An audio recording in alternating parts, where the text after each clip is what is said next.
Recibimos en este momento al jurista Olivo Rodríguez Huertas. Muy buenas tardes, Olivo. Buenas tardes, me da mucho gusto compartir en esta nueva plataforma, en esta nueva experiencia del programa de ustedes, que siempre es un toque de queda en este país, porque ustedes son un referente de los temas que marcan tendencia. Muchísimas gracias. Bueno, Olivo, muchos temas calientes en el ámbito jurídico, constitucional, congresual en la República Dominicana. Y decíamos hace un momento que el gobierno sometió tres proyectos de ley, que los tres ameritarían un programa completo, pero hoy se lo vamos a dedicar a al anteproyecto de ley de fideicomiso público, que ya tú has tenido la ocasión de revisarlo y de sacar tus propias conclusiones. Primero, a nivel general, ¿qué te parece la propuesta del gobierno para regular los fideicomisos públicos? Mira, si el gobierno tiene la decisión de utilizar como herramienta para la aplicación y puesta en marcha de sus políticas públicas de la figura del fideicomiso público, bueno, pues hay que saludar que esto se haga en el contexto de una normativa predeterminada. No estamos diciendo que si la normativa es buena o mala, pero sí un marco jurídico que le sirva de soporte, porque lo que ha sucedido en los últimos tiempos es que se han estado haciendo fideicomisos sobre la base de un texto que regula una figura que es esencialmente del derecho privado, no del derecho público. Exacto.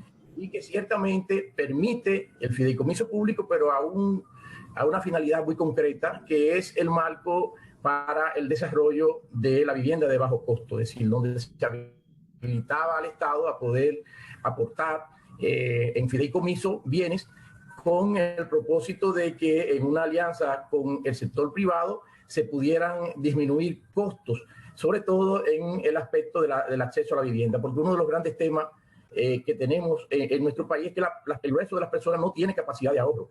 Podría tener la capacidad de pagar una cuota, un préstamo a largo plazo, incluso le sería mucho más conveniente que pagar un alquiler, pero la mayoría de las personas no tienen esa posibilidad de juntar ese ahorro de un 10, de un 15, de un 20% para poder adquirir una vivienda. Entonces, dentro de ese contexto, es que estaba previsto el fideicomiso público, que se ha ido alargando, y obviamente hay que ser justo, no ha sido un asunto de esta administración. De hecho, es en la administración del pasado presidente, Danilo Medina, en su primer periodo, que se inicia una política de fideicomiso, sobre todo aquello con el tema del fideicomiso vial.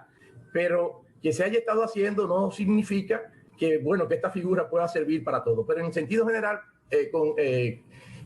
para concretar tu pregunta, hay que saludar, y la ley es una magnífica iniciativa, pero necesita, y de eso hablaremos aquí en el programa, de muchas reformas, de muchas reformas. Bueno, empecemos por la justificación. Toda propuesta de ley tiene unos considerandos de entrada, donde normalmente se expresa por qué se propone esa ley.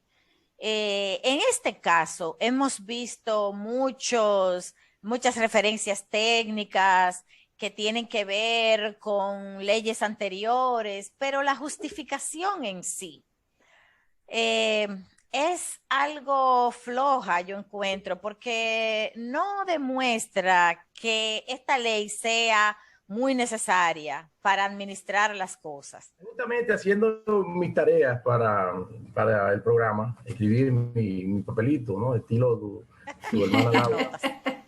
Saca todas tus notas, muy quisquillosa. Entonces, el primer tema que yo anoté ahí, la narrativa de los considerandos. O sea, en el proyecto, la narrativa que hay es querer insistir en las justificaciones que se dieron con la defensa del fallido proyecto de fideicomiso de Punta Catalina. Creo que el gobierno comete un error, como tú muy bien apuntas, en la parte de los considerando, es lo que en otros países se llama la exposición de motivos, que sirve de sustento y justifica que exista una ley, debe dedicarse a señalar el por qué incorporar esa herramienta puede ayudar a satisfacer de mejor manera necesidades públicas en casos concretos. Y esa ha debido ser esa narrativa. Aquí de lo que se parte es decir, no, aquí sí hay fideicomiso público, porque esa ley del 2011 es fideicomiso público. Nadie está diciendo que no tenía fideicomiso público, lo tenía, pero para el tema de aportes en el campo de la vivienda. ¿Entiendes? No se podía hablar de que esto cubría todo, porque la propia ley del año 2011 establece que su objeto no puede ser contrario al orden público. Y todo lo que toca a las funciones de Estado, las funciones públicas administrativas, son de orden público. En consecuencia, no se puede disponer en un contrato de fideicomiso. Y una aprobación de ese contrato por parte del Congreso no borra eso, porque a través de la aprobación de un contrato en el Congreso no se pueden modificar leyes que condicionan los contratos que puede suscribir, puede firmar el Poder Ejecutivo y sus instituciones. De manera que tú tienes toda la razón. El esfuerzo pero además, aquí Olivo, no ha sido... Sí, pero además hay que ver el contexto, vamos a situarnos. Nosotros venimos de una historia larga de muchas décadas de contratos leoninos otorgados por el Estado a terceros privados para administrar cosas del Estado, en los cuales el privado, la empresa privada gana todo. Por ejemplo, un contrato para cobrar el agua. Como si el Estado no tuviera forma de cobrar. Bueno, lo contratan a una empresa, pero esa empresa gana muchísimo dinero. Aquí hay gente cercana al poder de turno que se ha hecho rica haciendo ese negociazo. Otra, la revista de los vehículos, por ejemplo, que están insistiendo nuevamente en hacer algo así. Es decir, este país ha visto todo el tiempo cómo las facultades y los mandatos que tiene el Estado desde el punto de vista administrativo son contratados afuera en contratos que son muy convenientes para el tercero, pero no para el Estado. Entonces, siendo así, esta propuesta de ley debió tener una justificación fuerte que dijera, mira, es que esto conviene por esto, por esto, por esto y por lo otro. Yo me he quedado esperando esa justificación, sobre todo para los que dijeron al principio que quienes criticábamos ese contrato era porque no sabíamos que era un fideicomiso.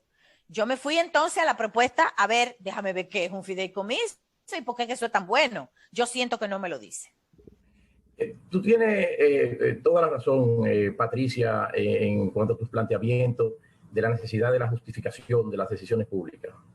Debe haber justificación para un proyecto de ley, debe haber justificación también para cada contrato de fideicomiso que en ejecución de una ley el Estado ponga en práctica. Porque esa es una de las grandes falencias que lleva a que nosotros tenemos un déficit de buena administración históricamente. Sabemos que nosotros nos hemos preocupado mucho en el país permanentemente por resaltar, y qué bueno, un proceso de cambios, de transformación en el plano material del país, buenos niveles de estabilidad macroeconómica, altos índices de crecimiento, los mejores en la región, etcétera. Pero la gran falencia histórica de la democracia dominicana es que no ha puesto nunca el pie en afincar la institucionalidad del país. Y por eso es, Patricia, que esos contratos no debemos tener miedo a la colaboración de los particulares también en la satisfacción del interés público. El tema es que hay que fortalecer la administración. Cuando tenemos una administración que no cuenta con los técnicos adecuados, cuando tenemos una administración que no toma decisiones sobre la base de una previa planeación estatal de qué es lo que quiero, cuál es el mecanismo más conveniente, qué cláusulas deben contener esos contratos para proteger el interés público, etcétera. Cuando nada de las decisiones públicas están precedidas de eso, entonces se daña incluso lo que es la colaboración privada con la administración, porque no puede ser que el vínculo privado se convierta en algo leonino para los intereses públicos. Entonces allí hay un gran problema, es una gran falencia, y hay que trabajar y profundizar justamente en ese proceso. Fíjate, lo que tú señalas me merece un comentario con la reciente ley de APP, que es también otro de los instrumentos en los que el presidente Abinader ha cifrado mucho sus esperanzas para realizaciones. Es alianza público-privada, alianza público-privada. Pero ahí el régimen, la filosofía de las leyes de alianza público-privada es lo que llaman el valor por dinero. Es decir, se justifica, resulta más conveniente, más económico, se prestaría de manera más eficiente y más eficaz y más económica tal o cual servicio, recurriendo a la iniciativa privada que haciéndolo por los instrumentos del derecho público? Esa es una pregunta que se hace, y por ello incluso desde el punto de vista financiero tiene que existir un informe que justifique que es mejor acudir a formas colaborativas con el sector privado que con lo público. Bueno, pues eso pasa. Eso que está ahí para las alianzas público-privadas debe ser la norma general en todo lo que es el accionar del Estado cuando externalice funciones públicas administrativas. Al fin y al cabo, de eso es que se trata cuando lo que tú estás señalando con el tema de la revista, con el cobro, eso es externalización de funciones, de tareas materiales administrativas. Entonces, allí es que hay que importantizar, insisto, fortalecer la institución y que desde lo privado, y yo soy muy pro privado, pero que desde lo privado no se vaya con una ventaja absoluta frente a una administración débil, que no cuenta con unos antecedentes, que no cuenta con una planeación y que no cuenta con un personal que pueda discutir de tú a tú con técnicos altamente calificados que normalmente se provee el sector privado para obtener la mejor tajada en la relación con lo público.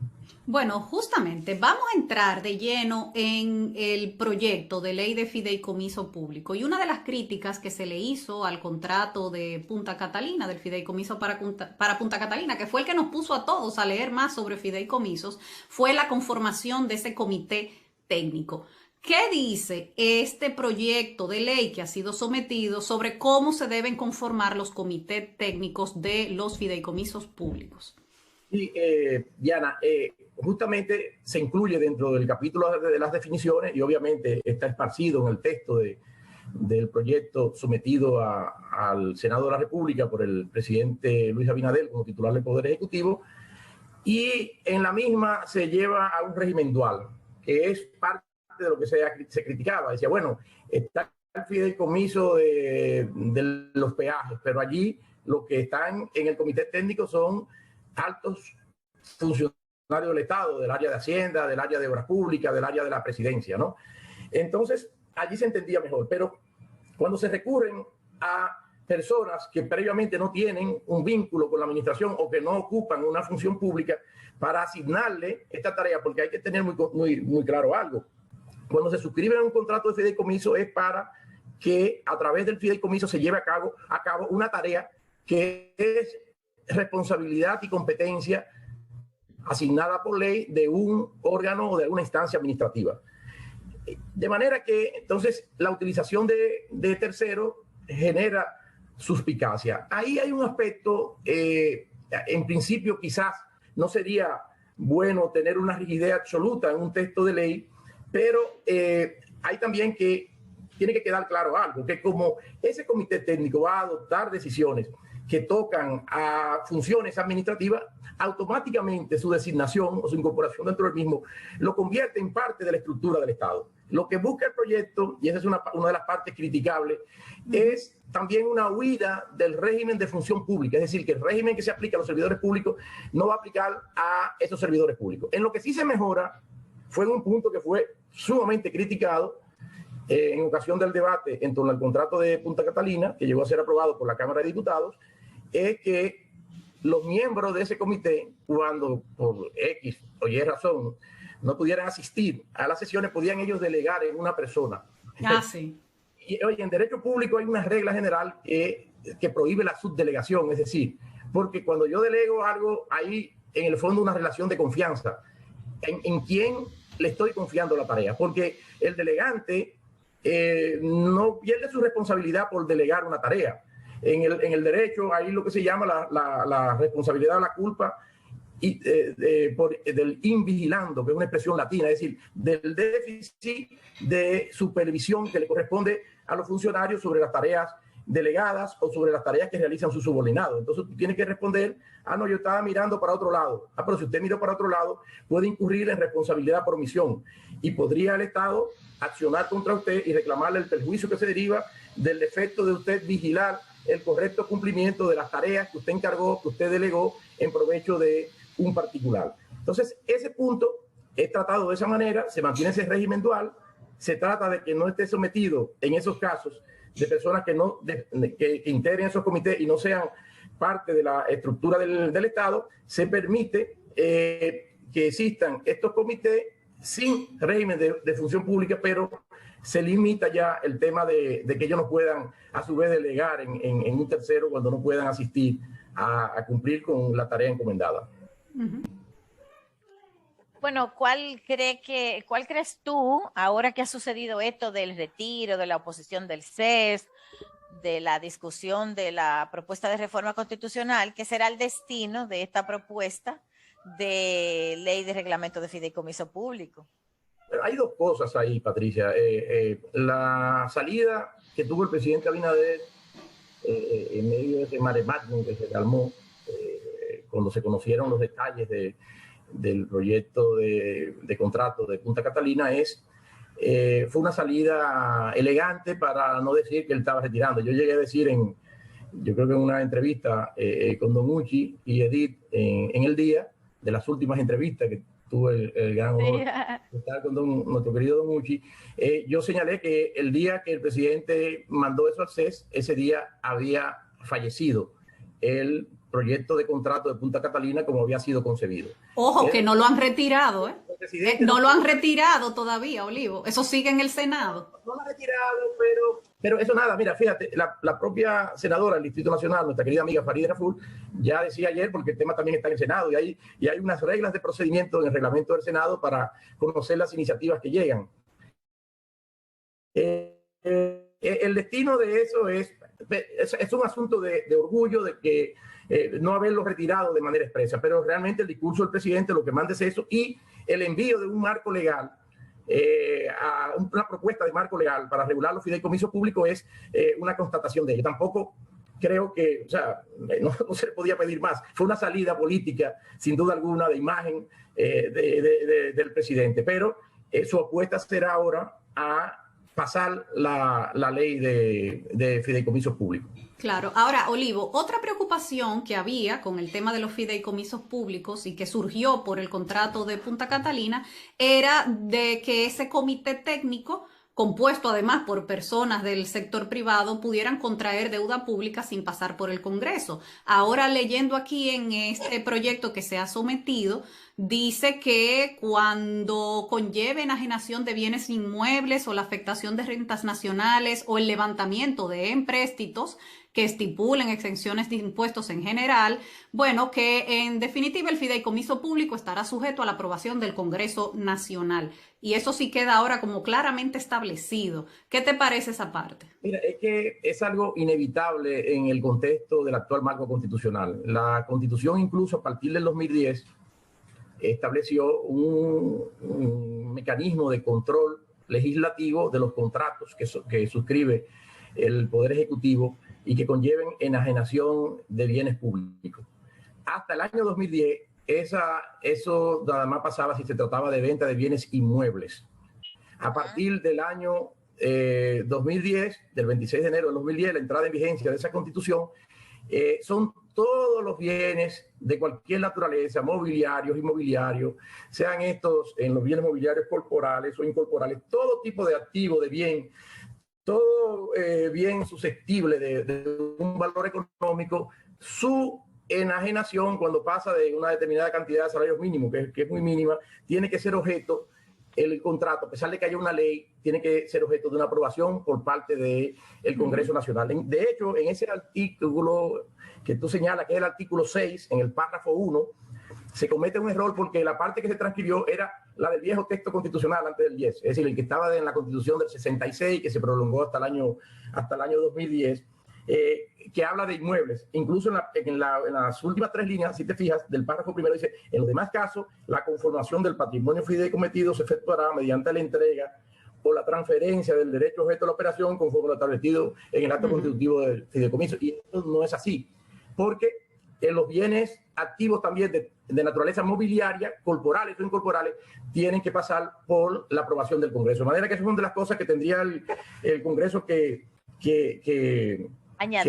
realizar y que ejecutar. Exacto. De manera que, oye, es de la esencia del fideicomiso el aporte de bienes o derechos incorporales a el fideicomiso. Entonces, todo fideicomiso, al margen de que haya una ley, tendrá que ir al Congreso Nacional porque es una exigencia constitucionalmente establecida. Se pueden violar las leyes de manera singular, pero no se pueden violar la Constitución en ningún caso, porque es la norma suprema del Estado. Es decir, pudiera haber una ley específica que te haga una excepción con tal o cual cosa, pero eso es cuando una exigencia es de tipo legal. Si la exigencia es de tipo constitucional, es inevitable que se cumpla con el precepto constitucional. Esto, sin embargo, es algo muy bueno de cara a que esta figura tiene que ser utilizada con mucho cuidado. Yo soy partidario, Patricia, de que dentro de las opciones y dentro de las herramientas con que cuenta el Estado para cumplir sus fines, esté la figura del fideicomiso. Pero eso no significa que el Estado lo vayamos a convertir en un fideicomiso. Eso no es posible. Todo sea... Es una herramienta que, entre otras opciones, debe ser evaluada para ver si resulta la más conveniente, la más óptima para satisfacer concretos intereses públicos. Esa es la vista de cada caso.